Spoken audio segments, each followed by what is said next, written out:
ನಮಸ್ಕಾರ. ಜ್ಞಾನ ಸರಸ್ವತಿ ಎಜುಕೇಷನ್ ಚಾನಲ್ಗೆ ಆದರ ಸ್ವಾಗತ.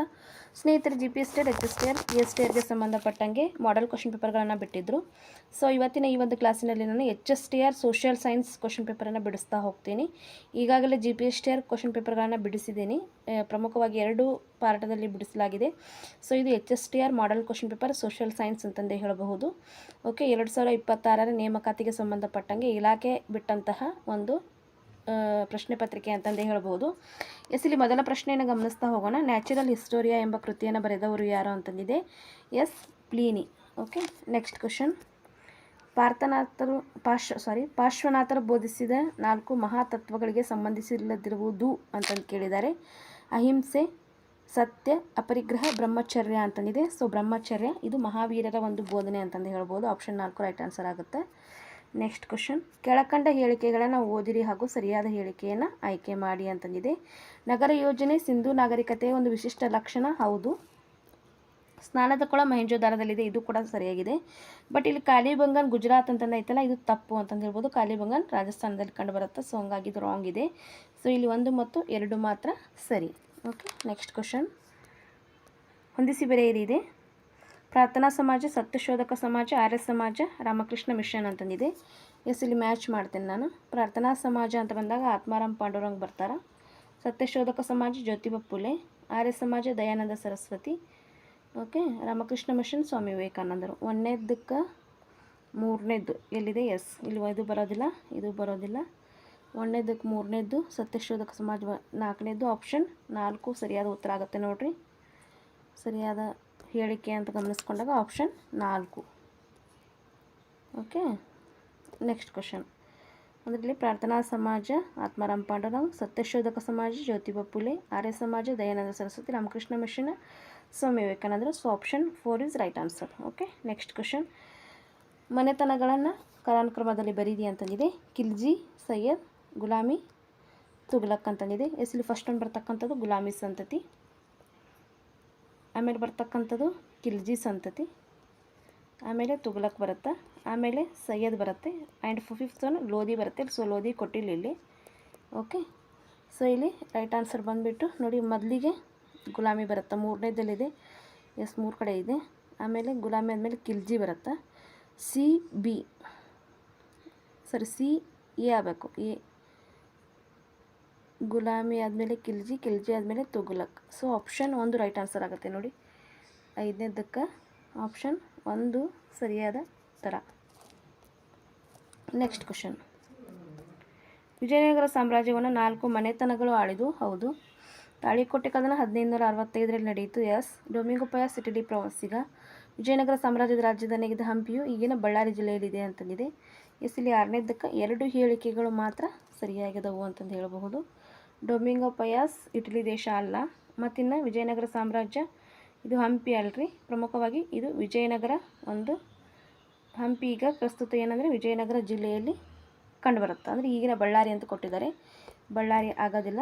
ಸೊ ಇಲ್ಲಿ ವಿಜಯನಗರ ಆಗತ್ತೆ ಅಂತ ಹೇಳ್ಬೋದು. ಸೊ ಇಲ್ಲಿ 2 ಹೇಳಿಕೆಗಳು ಸರಿಯಾಗಿದವು. Next question. ವಾಟರ್ ಫ್ರೇಮನ್ನು ಸಂಶೋಧಿಸಿದವರು ಅಂತಂದಿದೆ. Richard Arkwright. Option 4 right answer ಆಗುತ್ತೆ ನೋಡಿ. ರಿಚರ್ಡ್ ಆರ್ಕ್ರೈಟ್ ಇದು ಸರಿಯಾದ ಉತ್ತರ. ಮುಂದಿನ ಪ್ರಶ್ನೆ. ಫಿಲಿಡೆಲ್ಫಿಯಾ ಅಧಿವೇಶನಗಳು. ಇಲ್ಲಿ ತಪ್ಪಾಗಿರುವ ಹೇಳಿಕೆಯನ್ನು ಗುರುತಿಸಬೇಕು. ಫಿಲಿಡೆಲ್ಫಿಯಾ ಅಧಿವೇಶನಗಳು ಅಮೆರಿಕ ಸ್ವತಂತ್ರ ಸಂಗ್ರಾಮಕ್ಕೆ ಸಂಬಂಧಿಸಿವೆ. ಗ್ಯಾಬಿಲೆ ಫ್ರಾನ್ಸಿನ ಕ್ರಾಂತಿಯೊಂದಿಗೆ ಸಂಬಂಧ ಹೊಂದಿದೆ. ಗಿಲೋಟಿನ್ ಯಂತ್ರದ ಬಳಕೆ ರಷ್ಯಾದ ಕ್ರಾಂತಿಗೆ ಸಂಬಂಧ ಹೊಂದಿದೆ. ಶಾಂತಿ, ಆಹಾರ, ಭೂಮಿ ಎಂಬ ಆಶಾಸ್ ಲೆನಿನ್ ಹೇಳಿದ ಅಂತಂದಿದೆ. ಇಲ್ಲಿ ರೈಟ್ ಆನ್ಸರ್ ಬಂದುಬಿಟ್ಟು ಆಪ್ಷನ್ 4 ಇಲ್ಲಿ ತಪ್ಪಾಗಿರ್ತಕ್ಕಂಥ ಹೇಳಿಕೆ ಆಗೈತೆ ಅಂತ ಹೇಳ್ಬಹುದು. Next question. ಕರ್ನಾಟಕ ಏಕೀಕರಣಕ್ಕೆ ಸಂಬಂಧಿಸಿದ ಸರಿಯಾದ ಘಟನೆಗಳ ಒಂದು ಕಾಲಾನುಕ್ರಮಣಿಕೆ ಅಂತಂದಿದೆ. ಕನ್ನಡ ಸಾಹಿತ್ಯ ಪರಿಷತ್ತಿನ ಸ್ಥಾಪನೆ, ವಿದ್ಯಾವರ್ಧಕ ಸಂಘ, ರಾಜ್ಯ ಪುನರ್ವಿಂಗಡಣಾ ನೇಮಕ, ಬೆಳಗಾವಿ ಕಾಂಗ್ರೆಸ್ ಅಧಿವೇಶನ ಅಂತಂದಿದೆ. ಇಲ್ಲಿ 9ನೇ ಪ್ರಶ್ನೆಗೆ ರೈಟ್ ಆನ್ಸರ್ ಬಂದುಬಿಟ್ಟು ಆಪ್ಷನ್ 1 ಅಂತ ಹೇಳ್ಬೋದು. Okay, next question. ಮೊಘಲರ ಕಲೆ ಮತ್ತು ವಾಸ್ತುಶಿಲ್ಪಕ್ಕೆ ಸಂಬಂಧಿಸಿದೇ ಇರುವುದು. ಪಂಚಮಹಲ್, ಬಾದ್ಶಾಹಿ ಮಸೀದಿ, ಹಜಾರಾ ಸಿಮತ್, ದಿವಾನಿ ಕಾಸ್ ಅಂತಂದಿದೆ. ಇಲ್ಲಿ ದಿವಾನಿ ಕಾಸ್. Next question. ಭಾರತದ ಸ್ವಾತಂತ್ರ್ಯ ಹೋರಾಟಕ್ಕೆ ಸಂಬಂಧಿಸಿದಂತೆ ಈ ಕೆಳಕಂಡ ಯಾವ ಹೇಳಿಕೆಗಳು ಸರಿಯಾಗಿದಾವೆ ಅಂತ ಕೇಳಿದ್ದಾರೆ. ಚಂಪಾರಣ ಸತ್ಯಾಗ್ರಹ 1917 ಕರೆಕ್ಟ್ ಇದೆ. ತೃತೀಯ ದುಂಡು ಮೇಜಿನ ಸಮ್ಮೇಳನ 1932 ಕರೆಕ್ಟ್ ಐತಿ. ಸೈಮನ್ ಆಯೋಗ 1927 ಕರೆಕ್ಟ್ ಇದೆ ರೀ. ಚಿತ್ತರಂಜನ್ ದಾಸ್ ಹಾಗೂ ಜವಾಹರ್ಲಾಲ್ ನೆಹರು ಸ್ವರಾಜ್ ಪಕ್ಷ. ಸೊ ಇಲ್ಲಿ ತಪ್ಪೈತೆ ಅಂತ ಹೇಳ್ಬೋದು. ಚಿತ್ತರಂಜನ್ ದಾಸ್ ಮತ್ತು ಮೋತಿಲಾಲ್ ನೆಹರು ಇದು ಆಗಬೇಕಾಗಿತ್ತು. ಮೋತಿಲಾಲ್ ನೆಹರು ಆಗಬೇಕಿತ್ತು. ಸೊ ಇಲ್ಲಿ 1, 2, 3 ಅಷ್ಟೇ correct. Option C right answer. ಇದು ತಪ್ಪಿದೆ. 4ನೇ ಆಪ್ಷನ್, 4ನೇ ಒಂದು ಹೇಳಿಕೆ ತಪ್ಪಿದೆ ರೀ ಅಲ್ಲಿ. Next question. ಎರಡನೇ ಮಹಾಯುದ್ಧಕ್ಕೆ ಸಂಬಂಧಿಸಿದಂತೆ ತಪ್ಪಾಗಿರುವ ಹೇಳಿಕೆಯನ್ನು ಗುರುತಿಸಿ ಅಂತಂದಿದೆ. ಎರಡನೇ ಮಹಾಯುದ್ಧ 1939ರಿಂದ 45ರವರೆಗೆ ನಡೆಯಿತು. 1941 ಡಿಸೆಂಬರ್ನಲ್ಲಿ ಜಪಾನ್ ಪರ್ಲ್ ಹಾರ್ಬರ್ ನೌಕಾನೆಲೆಯ ಮೇಲೆ ದಾಳಿ ಮಾಡಿತು. 1939 ಸೆಪ್ಟೆಂಬರ್ 1ರಂದು ಹಿಟ್ಲರ್ ಪೋಲೆಂಡಿನ ಮೇಲೆ ದಾಳಿ ಮಾಡಿ ಆಕ್ರಮಣ ಈ ಯುದ್ಧಕ್ಕೆ ಕಾರಣವಾಯಿತು. ಎರಡನೇ ಮಹಾಯುದ್ಧದಲ್ಲಿ ಅಣುಬಾಂಬ್ ದಾಳಿಗೆ ಗುರಿಯಾದ ಹಿರೋಶಿಮಾ ನಗರವು ಜರ್ಮನಿಯಲ್ಲಿದೆ ಅಂತಂದಿದೆ. ಹಿರೋಶಿಮಾ ಮತ್ತು ನಾಗಾಸಾಕಿ ಜಪಾನ್ ಒಂದು ದೇಶದಲ್ಲಿ ಕಂಡುಬರ್ತಾವೆ ಅಂತಂದು ಹೇಳ್ಬೋದು. ಎಸ್ಲಿ 12ನೇ ಪ್ರಶ್ನೆಗೆ ABCD ಎಲ್ಲವೂ ಸರಿ ಅಂತಂದು ಹೇಳಲಾಗತ್ತೆ. ಓಕೆ, ಇಲ್ಲಿ ತಪ್ಪಾಗಿರ್ತಕ್ಕಂಥ ಹೇಳಿಕೆಯನ್ನು ಕೇಳಿದ್ದಾರೆ ಅಲ್ವಾ. ಹಿರೋಶಿಮಾ ಮತ್ತು ನಾಗಾಸಾಕಿಯು ಜಪಾನ್ ದೇಶದಲ್ಲಿ ಕಂಡುಬರ್ತವೆ. ಹಾಗಾಗಿ ಇದು 4ನೇ ಹೇಳಿಕೆ ತಪ್ಪು ಅಂತಂದು ಹೇಳ್ಬೋದು. ಇನ್ನು 3 ಕರೆಕ್ಟ್ ಅದಾವೆ ರೀ. 1, 2, 3 ಸರಿಯಾಗಿದಾವೆ. ನೆಕ್ಸ್ಟ್ ಕ್ವಶನ್, 13ನೇ ಪ್ರಶ್ನೆ. ಇವರು ಸರ್ವಜ್ಞ ಮತ್ತು ಜಗದ್ಗುರು ಎಂಬ ಬಿರುದನ್ನು ಹೊಂದಿದ್ರು. ಇವರನ್ನು ಷಣ್ಮತ ಸ್ಥಾಪನಾಚಾರ್ಯ ಅಂತ ಕರೀತಾರೆ. ಇವರು ವಿವೇಕ ಚೂಡಾಮಣಿ ಕೃತಿಯನ್ನು ಬರೆದಿದ್ರು. ಇವರು ಯಾರಂದರೆ ಶಂಕರಾಚಾರ್ಯರು. Option 1 right answer. Next question. ಹೇಳುವಾಗ ಫ್ಲೋದಲ್ಲಿ ಏನಾದರೂ ರಾಂಗ್ ಆಗಿದ್ದು ಕ್ಷಮೆ ಇರಲಿ. ಓಕೆ, ಸ್ವಲ್ಪ ಹೇಳುವಾಗ ಹಾಗೆ ಸುಮ್ಮನೆ ಹೋಗ್ಬಿಟ್ಟಿರ್ತಾವೆ. Okay, next question. ಅಶೋಕನಿಗೆ ಸಂಬಂಧಿಸಿದಂಥ ಶಿಲಾಶಾಸನ ದೊರೆತಿರ್ತಕ್ಕಂಥ ಗವಿಮಠ ಪ್ರಸ್ತುತ ಎಲ್ಲಿದೆ ಅಂತ ಕೇಳಿದರೆ ಕೊಪ್ಪಳ. ಕೆಳಕಂಡ ಹೇಳಿಕೆಗಳನ್ನು ಓದಿರಿ, ಸರಿಯಾದ ಆಯ್ಕೆಯನ್ನು ಆರಿಸಿ ಅಂತಂದಿದೆ. ಭಾರತೀಯ ರಾಷ್ಟ್ರೀಯ ಕಾಂಗ್ರೆಸ್ನ ಮೊದಲ ಅಧಿವೇಶನ ಮುಂಬೈಲಿ ನಡೆಯಿತು. 1885ರಲ್ಲಿ ನಡೆಯುತ್ತೆ. ರಾಣಿ ಅಬ್ಬಕ್ಕ ಚೌಟ್ ಮನೆತನಕ್ಕೆ ಸೇರಿದವರು ಕರೆಕ್ಟ್ ಇದೆ ರೀ. ಇನ್ನು ಮುಸ್ಲಿಂ ಲೀಗ್ 1905 ಅಲ್ಲ, 1906 ಆಗಬೇಕದು. ಸೊ ಇಲ್ಲಿ 1, 2 ಸರಿ. ಆಪ್ಷನ್ 3. Next question.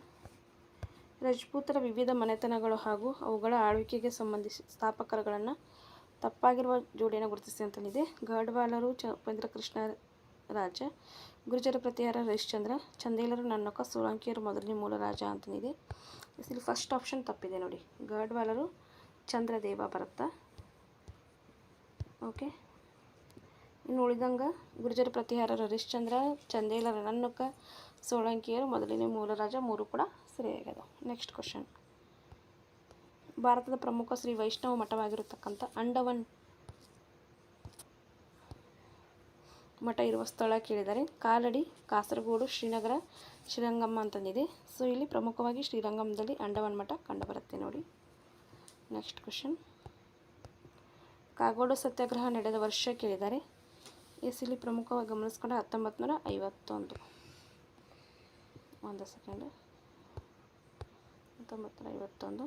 ನೆಕ್ಸ್ಟ್ ಕಾಯೋ ಶ್ರೀ ಗೋರಿಯಸ್, ಇದು ನಮ್ಮ ಮೈಸೂರು ಒಡೆಯರ ಒಂದು ರಾಜಗೀತೆ. ಇದನ್ನು ಬರೆದವರು ಬಸಪ್ಪ ಶಾಸ್ತ್ರಿ.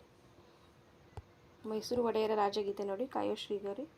ಬಿರುಗಾಳಿಯ ಭೂಷಣ ಎಂಬ ಹೆಸರಿನ ನಿಕಟ ಸಂಬಂಧ ಹೊಂದಿದ ವ್ಯಕ್ತಿ ಬಾರ್ತಿಲೋಮಿಯೋ ಡಯಾಸ್. ನೈಲ್ ನದಿ ವರಪ್ರಸಾದ ಈ ಕೆಳಕಂಡ ಯಾವ ಒಂದು ನಾಗರಿಕತೆ ಅಂದರೆ ಈಜಿಪ್ಟ್ ನಾಗರಿಕತೆ.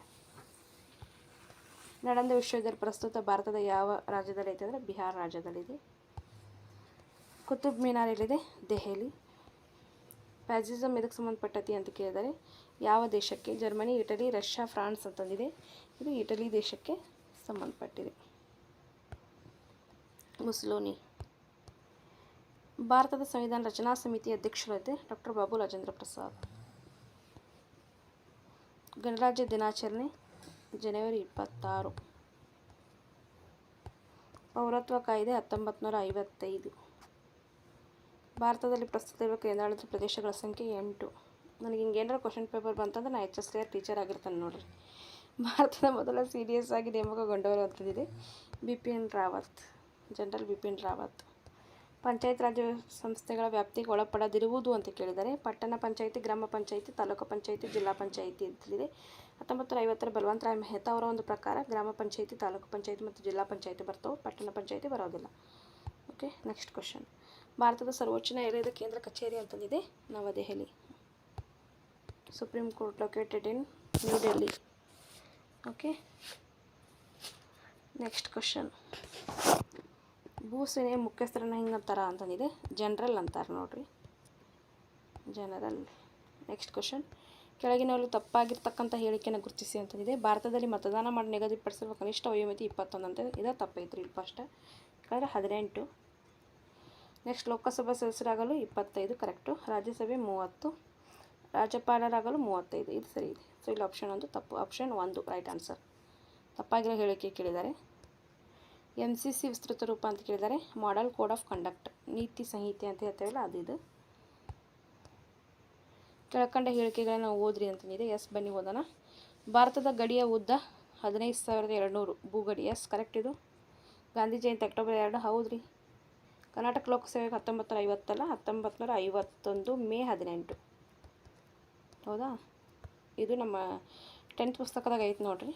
ಓಕೆ, ಸೊ ಇಲ್ಲಿ 3ನೇ ಹೇಳಿಕೆ ತಪ್ಪು, ಇಲ್ಲಿ 1, 2 ಮಾತ್ರ ಸರಿ. ನೆಕ್ಸ್ಟ್ ಕ್ವಶನ್, ವಿಶ್ವಸಂಸ್ಥೆಯ ಕೇಂದ್ರ ಕಚೇರಿ ಅಂತಂದಿದೆ. ಎಸ್, ಅಮೇರಿಕಾದ ನ್ಯೂಯಾರ್ಕ್, ಆಪ್ಷನ್ 4. ಕೆಳಕಂಡ ಹೇಳಿಕೆಯನ್ನು ಓದ್ರಿ ಅಂತಂದಿದೆ. ಎಸ್, ಬನ್ನಿ ಓದೋಣ. ಸಾರ್ವತ್ರಿಕ ಚುನಾವಣೆಗಳು 5 ವರ್ಷಕ್ಕೊಮ್ಮೆ ನಡೆಯುತ್ತವೆ. ಎಸ್, ಭಾರತೀಯ ರಾಷ್ಟ್ರೀಯ ಕಾಂಗ್ರೆಸ್ ಪಕ್ಷ ರಾಷ್ಟ್ರೀಯ ಒಂದು ರಾಜಕೀಯ ಪಕ್ಷವಾಗೈತಿ, ಕರೆಕ್ಟ್ ರೀ. ಕರ್ನಾಟಕ ರಾಜ್ಯ ಚುನಾವಣಾ ಆಯೋಗ 1973, ತಪ್ಪು. ಯಾವಾಗಂದ್ರೆ 1993 ಸ್ಥಾಪನೆ ಆಗುತ್ತೆ.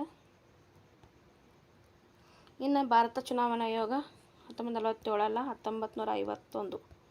ಸೊ ಇಲ್ಲಿರ್ತಕ್ಕಂಥ ಹೇಳಿಕೆಯಲ್ಲಿ 2 ಹೇಳಿಕೆಗಳು ಸರಿಯಾಗದ ನೋಡ್ರಿ. ನೆಕ್ಸ್ಟ್ ಕ್ವಶನ್, ಕಂದಾಯ ನ್ಯಾಯಾಲಯಗಳ ಅತ್ಯಂತ ಕೆಳ ಹಂತದ ನ್ಯಾಯಾಲಯ ತಹಸೀಲ್ದಾರ್ ನ್ಯಾಯಾಲಯ. ವಿಶ್ವ ಆರೋಗ್ಯ ಸಂಸ್ಥೆ ಸ್ಥಾಪನೆಯಾದ ವರ್ಷ 1948. ಭದ್ರತಾ ಮಂಡಳಿ ಕಾಯಂ ಸದಸ್ಯರ ಸಂಖ್ಯೆ 5. ಭಾರತದ ವಿದೇಶಾಂಗ ನೀತಿಯ ಪಿತಾಮಹ ಏನ್ರಿಪ್ಪ, ಪಂಡಿತ್ ಜವಾಹರ್ಲಾಲ್ ನೆಹರು ಅವ್ರ ಬಗ್ಗೆ ಪದೇ ಪದೇ ಕೇಳಿದ್ದಾರೆ. SST GPST ಎರಡರಾಗೂ ಕೊಟ್ಟಿದ್ದಾನೆ ನೋಡಿ. ಭಾರತದ ಭೂಗಡಿಯನ್ನು ಹಂಚಿಕೊಳ್ಳದೇ ಇರತಕ್ಕಂತಹ ದೇಶ ಶ್ರೀಲಂಕಾ, ಯಾಕಂದರೆ ಅದು ಜಲಗಡಿಯನ್ನು ಹೊಂದೈತಿ.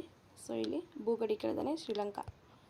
ನೆಕ್ಸ್ಟ್ ಕ್ವಶನ್, ಕರ್ನಾಟಕ ವಿಧಾನ ಪರಿಷತ್ ತಪ್ಪಾಗಿರ್ತಕ್ಕಂಥ ಹೇಳಿಕೆ. ಎಸ್, ಕರ್ನಾಟಕ ವಿಧಾನ ಮಂಡಲ ಮೇಲ್ಮನೆ ಹಿರಿಯರ ಸದನ. ಎಸ್, 75 ಜನ ಇದ್ದಾರೆ, ಕರೆಕ್ಟ್ ರೀ. ಸದಸ್ಯರ ಅಧಿಕಾರಾವಧಿ 6 ವರ್ಷ, ಕರೆಕ್ಟು. ಆದರೆ 75 ಜನರನ್ನು ನೇರವಾಗಿ ಆಯ್ಕೆ ಆಗಲ್ಲ, ಅದರಲ್ಲಿ ಸುಮಾರು 12 ಜನ ಏನಪ್ಪ ಅಂತಂದರೆ ರಾಜ್ಯಪಾಲರಿಂದ ಆಯ್ಕೆ ಆಕಾರ. ಸೊ ಹಂಗಾಗಿದ್ದು ತಪ್ಪು. ನೆಕ್ಸ್ಟ್ ಕ್ವಶನ್, ಅಖಿಲ ಭಾರತ ಸೇವೆಗಳಿಗೆ ಯಾರು ಆಯ್ಕೆ ಮಾಡ್ತಾರೆ? UPSC. ಇದನ್ನ ಏನರ ಕರ್ನಾಟಕ ಕೇಳಿದ್ರೆ KPSC ಬರ್ತಿತ್ತು. ವೈವಿಧ್ಯತೆಗಳ ಕಂಡ ನಮ್ಮ ಏಷ್ಯಾ. ಪ್ರಪಂಚದಲ್ಲಿ ಅತಿ ಹೆಚ್ಚು ಮಳೆ ಬರ್ತಕ್ಕಂಥದ್ದು ಮೌಸಿನ್ ರಾಮ್. ಯುರೋಪ್ ಖಂಡದ ಅತಿ ಎತ್ತರದ ಶಿಖರ Mount Elbrus, option 2. Okay, next question, ಭಾರತದಲ್ಲಿ ಅತಿ ಹೆಚ್ಚು ಉಷ್ಣಾಂಶ ದಾಖಲಾಗಿರ್ತಕ್ಕಂಥ ಸ್ಥಳ ಗಂಗಾನಗರ, ರಾಜಸ್ಥಾನದ ಗಂಗಾನಗರ. ಅತಿ ಕಡಿಮೆ ಮಳೆ ಅಂದರೆ ರೋಹಿಲಿ, ಕಡಿಮೆ ಮಳೆ. ಬರ್ಕೋರಿ ಗೊತ್ತಿಲ್ಲ ಅಂದರೆ ಕಡಿಮೆ ಮಳೆ ರೋಹಿಲಿ. ನೆಕ್ಸ್ಟ್ ಕ್ವಶನ್ ಆಗಬಹುದು, ಮೌಂಟ್ ವೆಸುವಿಸ್ ಜ್ವಾಲಾಮುಖಿ ಎಲ್ಲಿ ಕಂಡು ಬರುತ್ತೆ ಅಂತ ಕೇಳಿದ್ದಾರೆ. ಇದು ಇಟಲಿ.